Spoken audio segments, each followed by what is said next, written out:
whenever the court speaks, it's as a clear and emphatic order.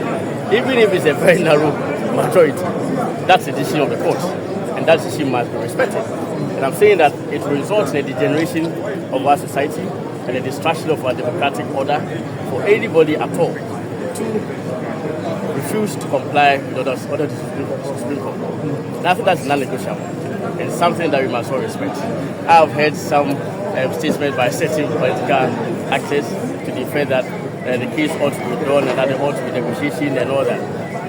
I'm quite surprised because indeed, firstly, I did not hear such expression of willingness to negotiate at all, or maybe such instruction to the speaker or direction suggesting to the speaker for negotiation and all, when the speaker started embarking on this act.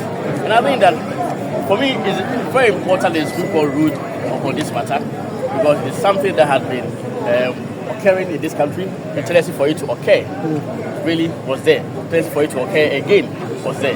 It was necessary that the Supreme Court came to this clear conclusion and determination of the matter. The meaning of Article 97 clause 1, paragraphs J and H.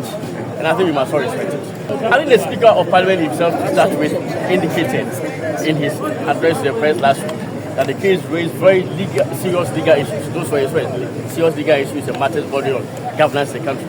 In fact, so I must express my shock after shock at this refusal to even file a process. If indeed the Speaker of Parliament himself recognized that the matter raised serious legal issues, as he said to the media last week, where else would you address legal issues but in the court of law? Where else would you have such a definitive pronouncement on the so-called serious legal issues that the Speaker himself recognized in his press statement, done by the Supreme Court of Ghana? So as for the Speaker of Parliament, indeed, is law-abiding, I've known for a very long time, to comply with the decision of the Supreme Court. As I said, it's non-negotiable in every civilized society.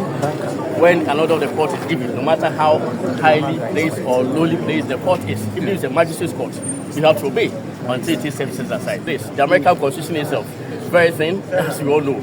Yet, the Supreme Court, that Constitution has survived over 200 years. I think that, of course, there are certain provisions in the Constitution that I think that ought to be amended, and I will express my views on it to the media. Article 78, clause 1, which enjoins the President to appoint majority of his ministers from Parliament, ought to be amended. There ought to be that flexibility. I think that certain institutions, for example, the Electoral Commission, NCC, and what have you, the appointment of their heads has to be with the prior approval of Parliament. But I don't think that it calls for a complete overhaul of the Constitution. And indeed, this Constitution is very strong. And it is one Constitution which even goes as far as prescribing the consequences of a failure to carry out the Supreme Court order. The Supreme Court order, the consequences are set out clearly in Article 2, clauses 3, 4, and 5 of the Constitution, that any person to whom an order of the Supreme Court is directed shall duly carry out same. And a failure to carry out such an order, of course, has the consequences of criminal punishment. In the case of the President, will even result in the President and Vice President result in removal from office. It's an emphatic determination by the court on the matter, and the Speaker of Parliament has no option but to comply.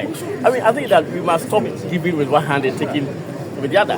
As I said, it really amounts to double standards and an exercise in contradiction. For the Speaker of Parliament, in his address to the media, say that the case raises such serious legal issues and matters bordering on governance and all that, and then refuse to take part. So this country refuse to take part in the proceedings. I think in this country, we must recognize some people for who they are and what they do. This hypocrisy and double standards must cease. The Supreme Court is the final arbiter on all matters in the country, including an interpretation of the Constitution. Indeed, it is the only court solely sees reservation to pronounce on the meaning of relevant provisions of the Constitution. And the Constitution means what the Supreme Court says it means, and nothing more. It is the same in America, and as I said, America, United Kingdom, and all advanced democracies, that is the order that they respect. There is no way a Supreme Court will give a decision in America or United Kingdom, and then the Prime Minister, apart from expressing his disagreement with the decision, or the President of America, of course, he has the freedom of expression to express his disagreement with the decision, but he has no option but to comply, and they usually comply, and that is it.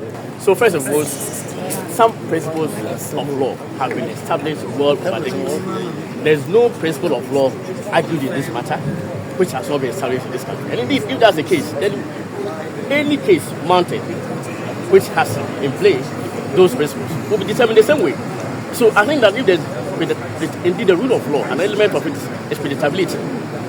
It's not a case where a court of law will rule this way on account of the same principle of law, but rule another way on account of the same principle. So indeed, there must be some element of predictability. And I'm saying that indeed these principles that we consider in this matter, old principles, there's nothing.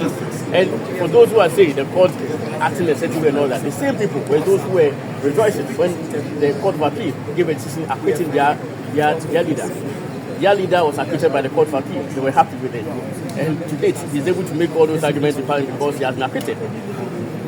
And I did not raise any issue with that back to appeal. I did not say I'm not going to respect the decision of the court. I respect the decision of the court. And until the decision is set aside by the higher court, which is the Supreme Court, that decision will remain binding on all. So we must stop this hypocrisy and exercises in contradiction. As I said, that when our reaction or attitude to court rulings depends on how palatable we deem it. We cannot react to this based on how palatable we deem it, and that's exactly what is happening.